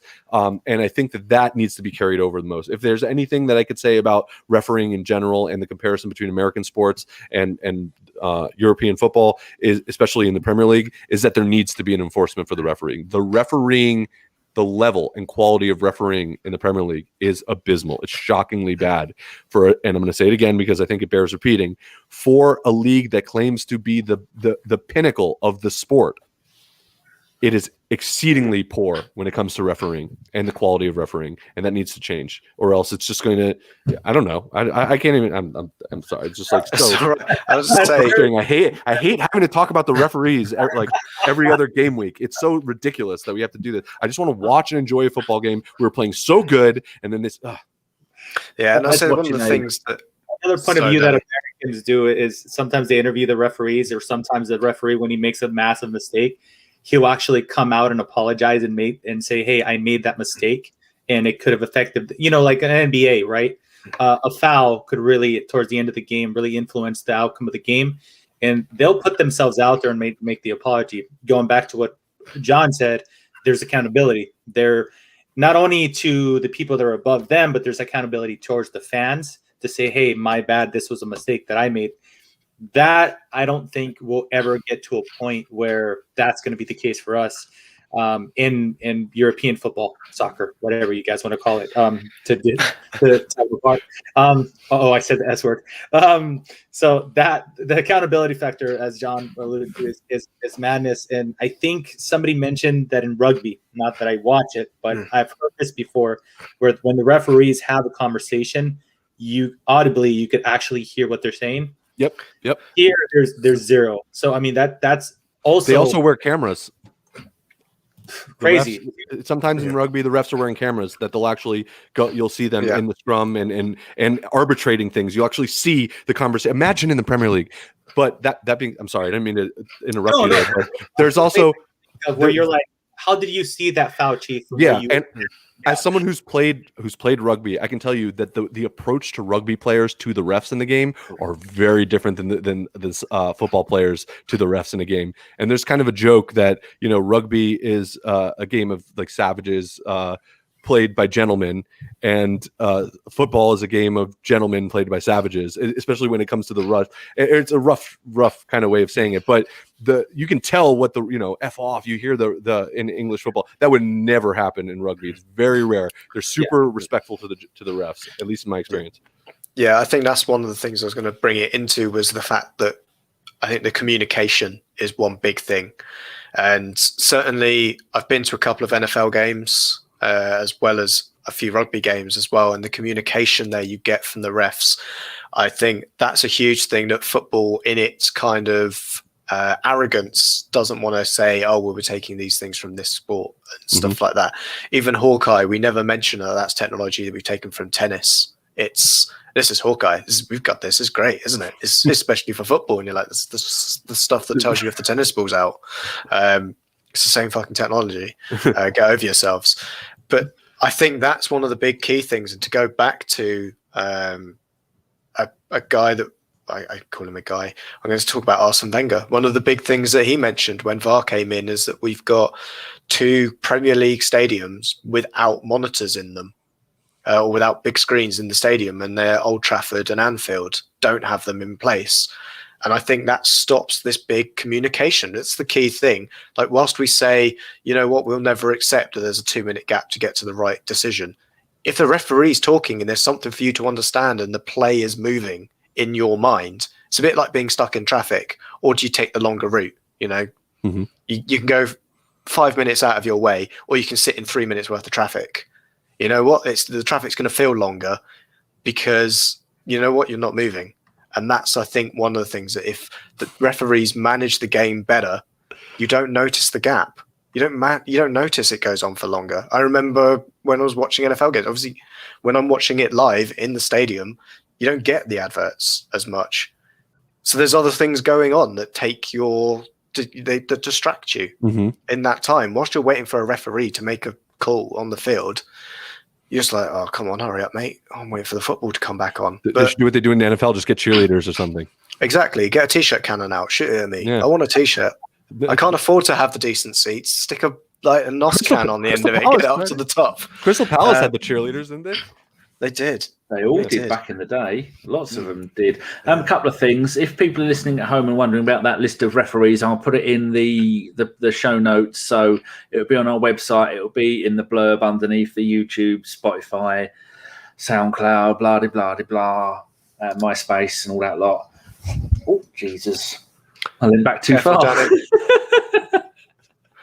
got a bit carried away there. So, there was one other thing I was going to say, but I can't remember what it was. It was, completely forgot. It was incredibly insightful, Dani. That's what I can tell you. Whilst you find what else you were going to segue onto. No, can't remember it. I should have made a note, but I didn't want to interrupt you, because you were talking so lovely about it all. So, is there anything else we need to cover about that? Do you think, I suppose the question that we can try and fix here is, what's the future of VAR? Because someone put in the chat, already this season, they brought out new regulations for the beginning of the season and they've changed them already. If you go back far enough in football, the FA keep messing around with stuff. The 9-step rule when it comes to a goalkeeper, and then it was a 3-second rule with a goalkeeper. And then it's whether your testicle can be offside and all these stupid things. Is there a way that we can make it so that VAR actually works unless it's keeping the referee's family in the room at gunpoint? I think one thing from me, just to make it really simple, is just humanize VAR. Every time we talk about it as like an entity, as something that doesn't, like, robotic, that it's a Terminator. Exactly. That it's just some being that decides this. It's like, no, give it a name. VAR stands for the video assistant referee, just as much as the linesman's got a name. I mean, it's a bit funny how I think almost all of us can only name one linesman, and it's the female one, like in the Premier League. Exactly. There you go. Is anyone like that? Think about it. If we've been sitting here talking about how poor the quality is of English refereeing is, and we're wondering the VAR who are being controlled by English referees, why they're not getting the right decision. It's like the blind leading the blind. So and why can't we have, when they're talking to the VAR, see a little pop-up on, this isn't great for in the crowd, but why at TV can't we get a little camera of just like, oh, by the way, here's what they're currently doing in the studio. It would look like they're at NASA, but with a load of retards at the screen. But I mean, it would still at least help us out. You know what American football does? American football has a rules expert that comes on that gives what they think is being assessed right there. So as they're reviewing on TV, instead of having like Lee Dixon talking about like, that would never be a foul in my day. Like, it's someone's going like, I'm an expert in the rules. This is likely what they're looking at. This is how they need to come out. And then you can assess a little bit more accurately what they came out, whether it was right or wrong. They actually have a ref in like the studio that's talking about what the rule is and what they're looking at. So it's simple as that. Like you said, it won't affect the infield, but at home watching the game, you won't be like, what's going on? Why is whoever just kind of whatever. And so stick with this. The whole point of football is to score goals, and the referees are far too eager. I mean, look how many goals have been disallowed this season for stupid reasons. Yeah. They're too eager to get rid of goals, to say that was offside or that was this or that, to send players off, to just ruin the game by VAR. But so we think, should we take the VAR off them? Well, then they'll have absolutely no recourse to go, actually, look at that, you were wrong. The only way we can do it is like in Sky, when we're watching TV, BT or Sky or any of those other ones, or in the USA, whichever ones you're watching, and Canada and all those other warm places, that the people in the studio can look at it and they come to a conclusion within 10 seconds. What's the longest this season a referee has taken using VAR? My mum doesn't understand a thing about football. She could figure it out quicker. Hasn't there been one of those like 6 or 7 minutes of back and forth? And it's not just the Premier League, Josh, because I saw a little bit of an interview with the Paderborn played Borussia Dortmund in the German Cup. And the Paderborn manager was going mental about something. I don't know what it was because it was in German, and I was disagreeing with him. But there's no way to fix this, is there? And I mean, if the people on TV can figure it out, why can't the FA? Why can't the referee and the people, whatever park it is, Sketchley? Is it Sketchley Park? That sounds Stockley. Like dry cleaners. Oh yeah, Sketchley Scissor dry cleaners. I'm going to shut up now. Do what you want with that. Well, yeah, Mike, she'll take that. I was going to say, to Josh's point about humanizing VAR, I think they need to get rid of the clear and obvious error thing that they're trying to push. Because if we're looking at one of the offsides of the Southampton-Manchester United game, dude, you can't rule somebody else offside because his hand is offside. That's where the clear and obvious thing just kind of becomes nonsense. When somebody gets a defender gets a ricocheted ball from a yard out that hits his hand, and you like literally he could be like this, it hits his hand and they'll call a penalty. I don't know where this getting. You could just ask any fan. I mean, look, John called it a role expert. Look, just get a fan and they'll tell you like, listen, guy, I used to play. There's nothing you could do. You can't get your hand out of the way in that circumstance. So they're trying so desperately to be. We are 100% accurate based on this, and they're losing sight of what football is, because there's plenty of penalties and offsides and disallowed goals that we're seeing that you look at it and you're like, sure, like the tip of his fucking finger is offside, but is that really a reason? And I don't know where that came from, that Southampton one, just for example, because my interpretation, my human interpretation of the law was always, hey, I thought it had to be a body part in which you could score with. And then you get a hand and you're like, wait, I don't understand. Where are you coming up with this? So it's horrible. I'm going to throw this out there. I know we're talking about refs and VAR. I desperately would like an opportunity for a rule to be implemented where a defender or a player, be it the manager or the captain, could be like, excuse me, ref, I would like to respectfully call bullshit. Can you review that for diving or retrospective punishment for diving? Because it's something horrible within the game.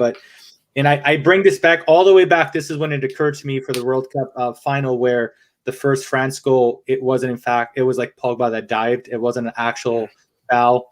Obviously, they do the center, the cross, and it's the first goal for France. Now, I understand that France most likely would have won that game. But my thing is, the defender is telling the ref, I'm pleading with the ref, dude, he dived. Dude, I didn't touch him. Review, the replay comes on, never touched them. I feel like they should be within the game, can be like, hey, respectfully, can you review that, please? I feel like a player should be able to call that. And I think it would make the game a little bit more honest, knowing that the other team has the power to review something and be like, listen, this guy was already with his hands up in the air before there was even contact. And I think that would, at least in the player's psyche, keep it a little bit more honest. I think that they would think it a little bit over before just diving the way that they do. Yeah, and I think there's also the case of not throwing the baby out with the bathwater as well, to put it away, that VAR, we can see it isn't necessarily working as how we want, but that doesn't necessarily mean scrap it. That's not, Dani, you were saying there was a problem with in the Bundesliga. There's always going to be a problem. There's always going to be a mistake. I remember back 2 seasons ago, because it worked in my favorite, maybe 3 seasons now. I'm an LA Rams fan. And now you can remember which decision I'm probably going to mention now on the route to the Super Bowl final against the Saints. Mistakes happen. Yep. Yeah, that's a big old mistake. Obviously, I'm loving it because I'm on the right side of it. And John Welsh, our resident Saints fan, will be livid that we got that decision, because I just laughed at him at 2 a.m. or wherever it actually came through. Right. But it's that kind of understanding that there is that kind of humility as well as like humanity. Yeah. Kind of humanizing the thing, that there will be mistakes. But you know what? We're still going to have a better percentage record than what we had beforehand. And to bring it right back almost full circle to Fernandes and the stamp on the back of Xhaka, we all know that's definitely a yellow card. Right. Definitely. Yeah. But VAR can only review if it's a red. And it says it's not a red. Because it's not. It's probably a yellow. And, we're fans, we're going to say it's probably a red. But if you just said, go and have a look at the monitor ref, at that point, he probably gives a yellow and goes, you know what, that needs to happen. And if Fernandes got a yellow card for that tackle, I think most of us would be like, okay, fair enough. We think it's a red, but at least he got a card for it. And I think that's the problem. There's too many rules for, as we say, why VAR isn't coming in. 100%. And go if we're as long as we're circling back, it really again it's the blind leading the blind. I don't think you're going to see any kind of increase in quality of VAR until you see an increase in quality of the refereeing in English football in general. That means transparency. That means more accountability. That means a more clarification on certain rules of the game, because I think a lot of them are very nebulous and opaque, and I think that it leads open to interpretations and absurd results. So it needs to be this kind of totality of reformation in the game, and it doesn't matter how many times they go and look at it on a screen. If the quality of English refs are low, like you said, it's a human error. It doesn't matter how VAR is never going to get any better. Yeah, exactly. And Dani, pass it back to you. S-bomb. Yeah, sorry, Phil. I was just looking at the Paderborn Dortmund thing. It was in the German Cup. Dortmund ended up winning it 3-2. Paderborn got a penalty in, I think, the 95th minute. And then Haaland went down the other end and scored, and it wasn't ruled out by VAR when they think it should have been. And then, so it's not just there. It's all over the place. So, I think... So if you had to put in one sentence how you fix this, mine would be have a pool of European referees and they don't referee in their own country. Josh, what do you reckon? I think we put Edu in charge, and he gets rid of the clique because he's shown over this January he's excellent at doing so. Sneaky, John. All of them. Accountability, transparency, and increasing the overall efficacy of the refereeing, the quality of refereeing. Okay, Mike. I'm going to go with the idea of a panel that reviews reviewable plays that take the final say out of the ref's hand, and let 3 ex-players or ex-referees or a combination review what's going on. That would be Gary Neville, Steve McManaman, and Steven Gerrard on that panel every week. Okay, never mind. Scratch that then. Okay, right. Let's go into some questions. We've only got a handful. We've got about 3 or 4 minutes to get this done. Right, Josh from Sam Fishery. Guys, do you think I think it's Sam Fisher. Sorry, it's then put hi. Oh, hi, afterwards. guys. Yes, Sam Fisher or Fishery, as he shall now known henceforth be known. Do you think it's time we deploy foreign referees in the Premier League? I do. Yes, Josh? Agree. Best league in the world, best players from all over the world, but we only have English referees. John? Yeah, absolutely. I think it's a start. They definitely need some kind of. It's way too homogenized, and there needs to be some kind of an input from other foreign refs. Mike? Yes, sir. Absolutely. It's different culture brings different habits, so I think it'd be great that the English refs start to be compared in contrast to foreign and how they see things, and potentially, Could I add one thing to it though? I'm not saying just bring in loads of foreign referees. I'm saying bring in the best referees, the best of the best. Don't bring in foreign referees for the sake of not having the English ones there. It's have the best referees available because we are the best league. We're professional. There's only 2 leagues that have professional refs. Yeah. Us and Italy. Pay them the big bucks. We've got Spanish refs out there. We can go, you know what? Don't have to run that second job anymore. You will go into a professional network. We'll pay you, it's something like 100,000 a year, maybe 100,000 a week. Get the best in, because we're the best league in theory, and we should be paying and getting the right refs in for that. I remembered my point I was going to make earlier. Joe Rogan's newest guest is a MMA referee. He was a military air fighter. God, well, I've got that wrong, haven't I? Flew planes for the Air Force, and he has worked at NASA. Go and listen to the podcast. And he says, as a referee, the only time I want anyone to hear my name is at the beginning of the beginning of the fight. John gets it. That's exactly right. John agrees. I think John agrees. I don't want to know the referees in my sport. I don't want to know who you are. You don't want their boots to have their name? Why am I looking up what the referee is against the Aston Villa match before the game? I shouldn't care. I shouldn't care about that. I should know going into that match. So go and listen to Joe Rogan episode 1605 with Mark Smith. Lovely. One of the most interesting guests he's had in ages. Right. Next question from Julian Salmondo, who is moved to Iceland. He's had too much of the warm weather. He says, start with you, Mike. Question, rate out of 10 the transfer window. He says, personally, he would give it an 8. Lot of deadwood out and creative midfielder in, although I think we should have looked for cover at left back. So, Mike, if you can do it in a sentence or less, that'd be brilliant. Yeah, I'm gonna see a 9. I agree with all the outs. I think they were substantially more important than the ins. We spoke extensively earlier in the podcast how Cedric is capable of covering for Tierney when he's gone. So I understand that the idea of having a backup left back and a backup right back being separate is appealing to fans, but I think having a smaller squad and building the chemistry, it's much more important. And then now that we are playing with a 10, I think Odegaard was a must, even so over a left back. So I'm completely happy that we have somebody that long term, eventually, maybe even this weekend, we don't know. Rowe's been playing a lot of minutes, might potentially even start over Rowe. So I think the 10 slot is integral for the 4-2-3-1 that we're currently playing. And I think we could all agree the less that we see Willian, the better. So let's not start him there in that pocket. And hopefully let's Odegaard have a full-time debut and have a good game. John? I'll give it like a 7.5, probably more of an 8 out of 10. And for many of the reasons that Mike said, just to mention, we also signed a goalkeeper, which was, I think, imperative.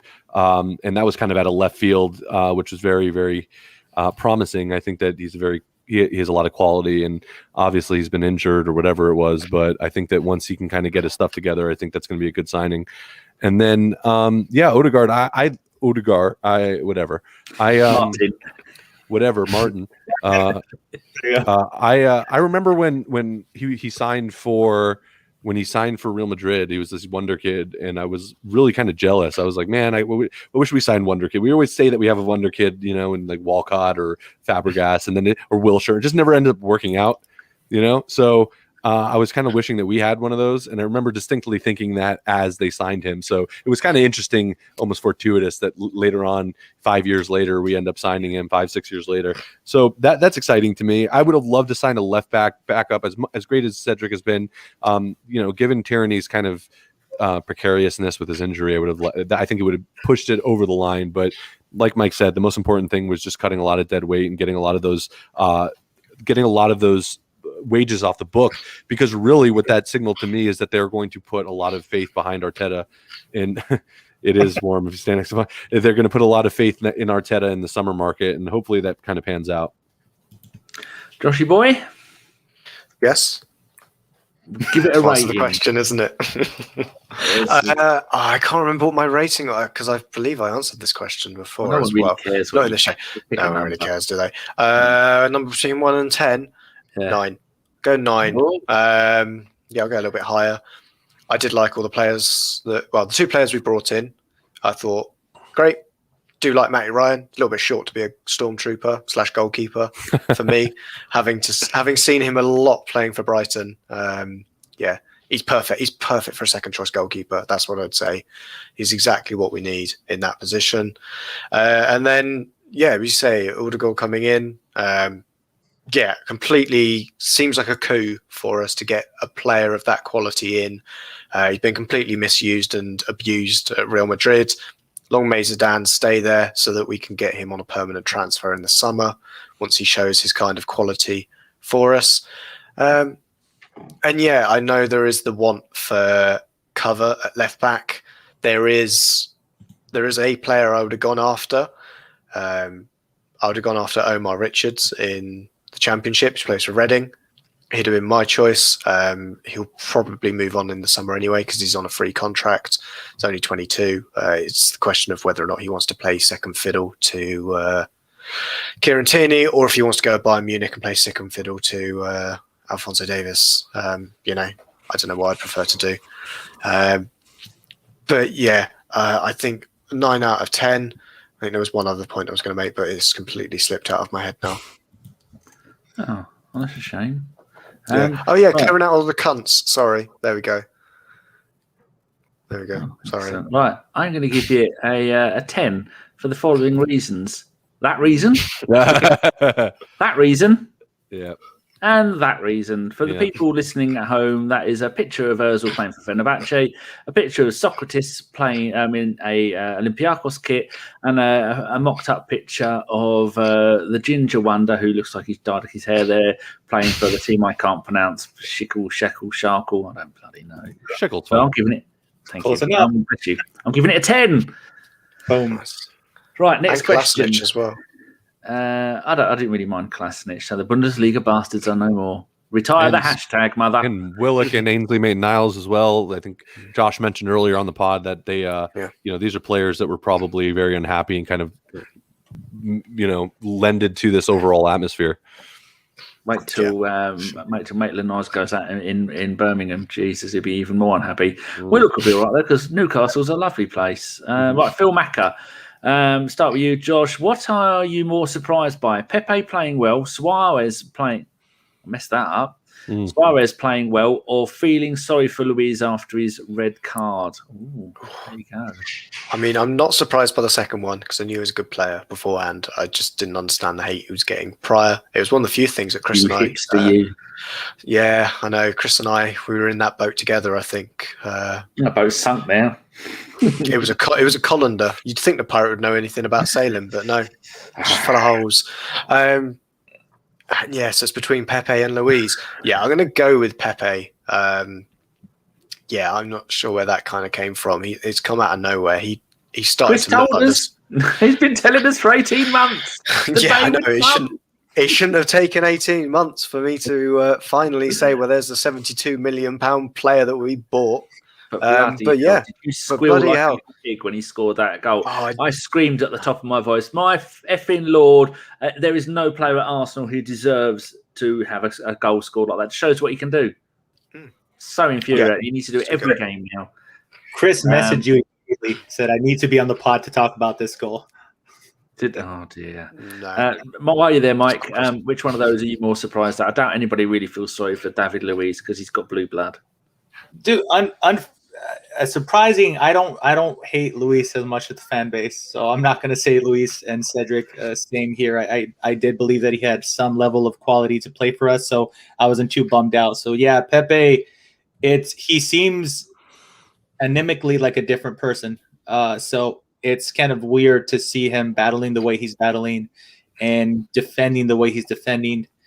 And so we always knew that taking on players was kind of part of his game, but we never saw him track back and play so aggressively the way that he's doing right now. So, yeah, for me, Pepe, who would have known just to switch to the left, just being displaced by Saka on the right was the thing that his career needed. So go figure. So I'm going with Pepe for a lot of the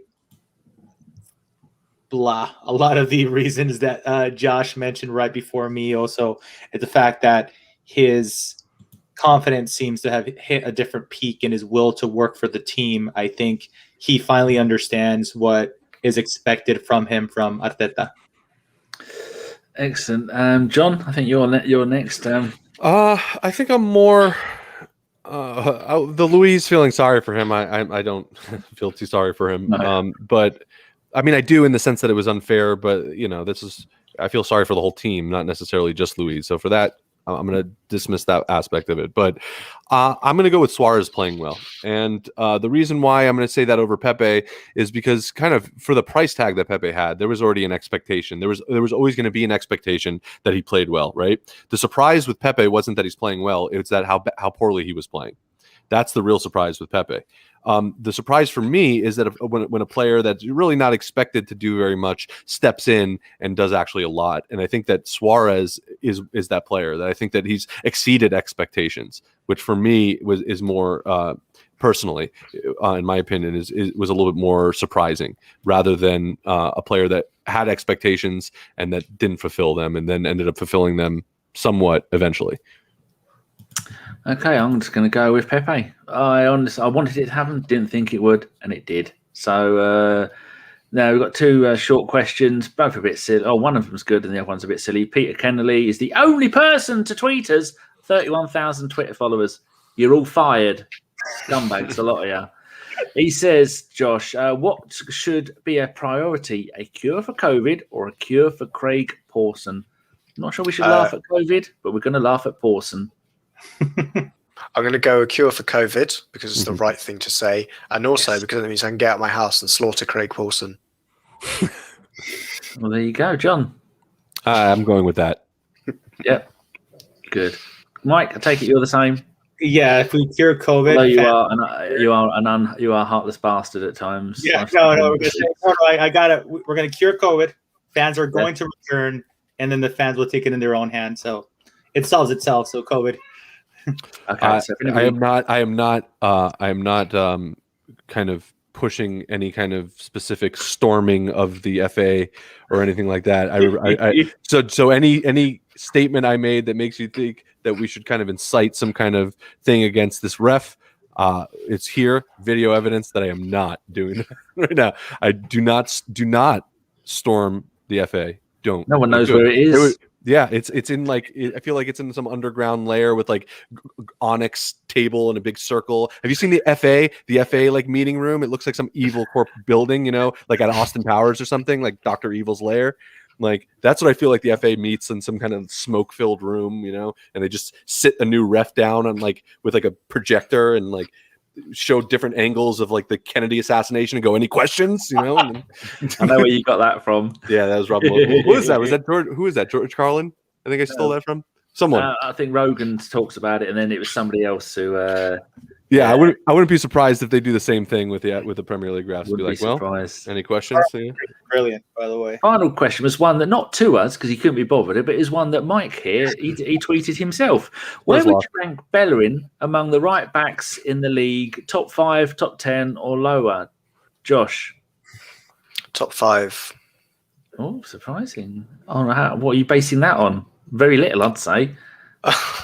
I would say he is as effective as Kieran Tierney, and if you're putting Kieran Tierney in the top 5 left backs, you got to put Bellerin in the top 5 right backs. I mean, has anybody seen Trent Alexander-Arnold this season? I mean, he's just not that great.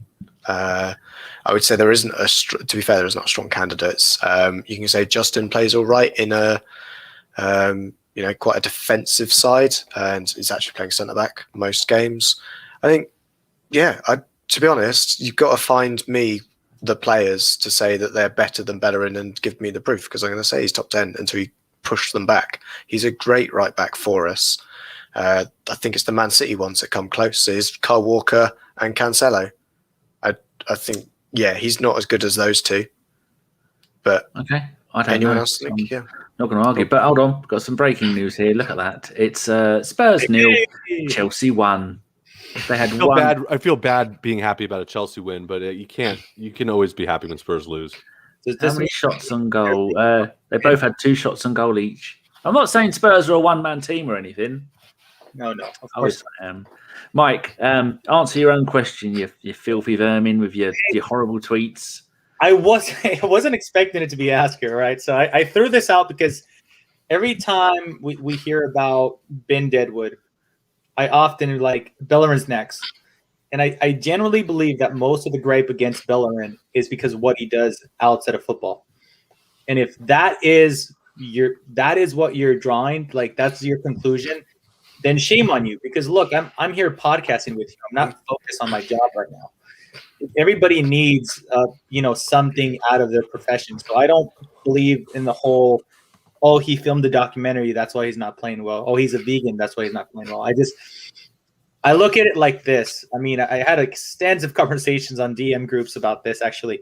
I think it's reasonable to put him within, like, number 6, 7 right backs in the league, with a lot of comparisons, with a lot of names that were brought towards me.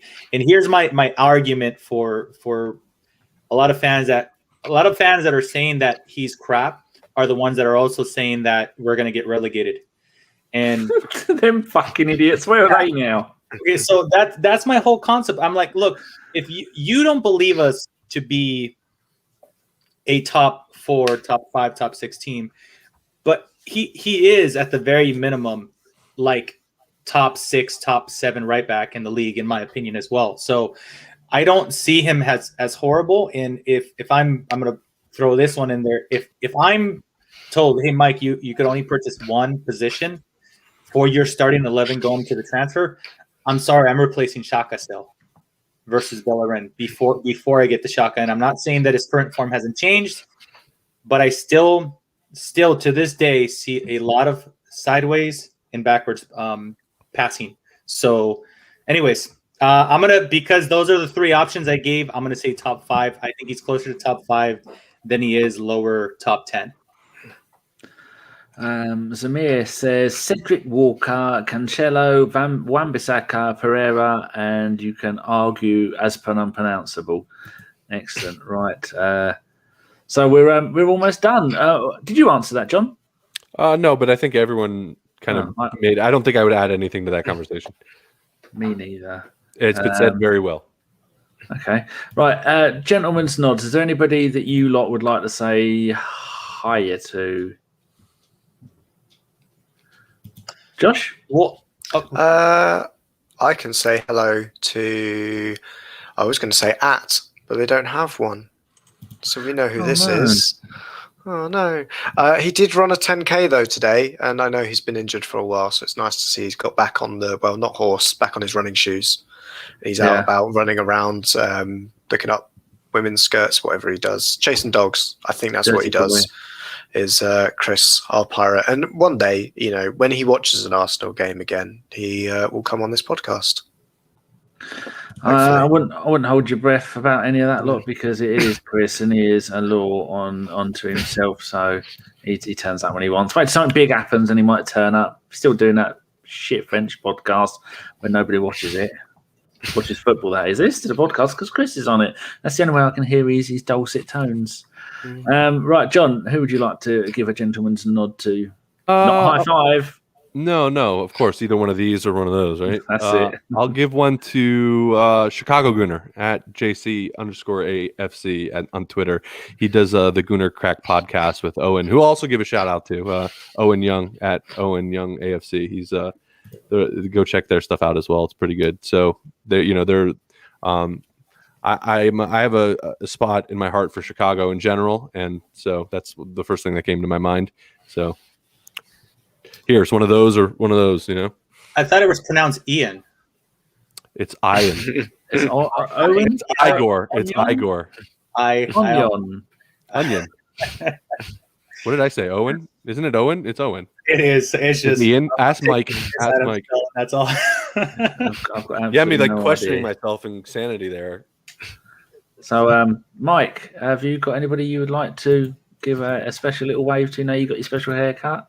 Yeah, you're looking all clean and I look less hobo-ish. It's just a big hellboy or hobo. Hobo. Okay. Okay.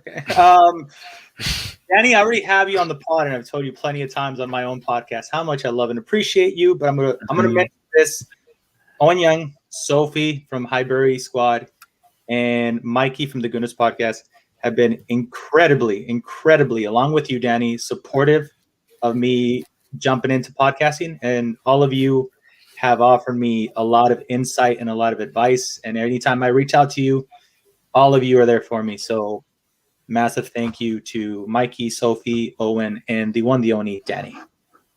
Oh, bless your socks. And my gentleman's nod's going to go to my mother, who was 77 the other day. She had a COVID injection today, and she's not dead yet. So people go out there and have them. They've offered me one. I told them I don't want it. I'm rock hard. I don't need it. Obviously. Shake it off. Yes. Right. What else have we got to do, Josh? I think that's it, isn't it? Yeah. Who's on the show on Saturday? Wolves game. No, we're not playing Wolves, are we? Villa. Villa. There we go. There we go. The one that Danny thought we were playing for like the first 30 minutes of the podcast. That one. Yeah. I'm terrible. It's me, isn't it? Is it me and Carl? And I think John. John might be turning up. What? Not this John. Crabby John, Itchy John. I knew which one you meant. I'm neither of those, any of those things. Definitely not, indeed. So yeah, it's this Saturday. It's because it's a 12:30 kickoff, and I don't want to have to get out of bed to watch that nonsense. Which means we'll probably win. Odd finally people turning up to they're in Twitch. Nishan is there, and Nobby Piles is there moaning about Spurs. That's always good.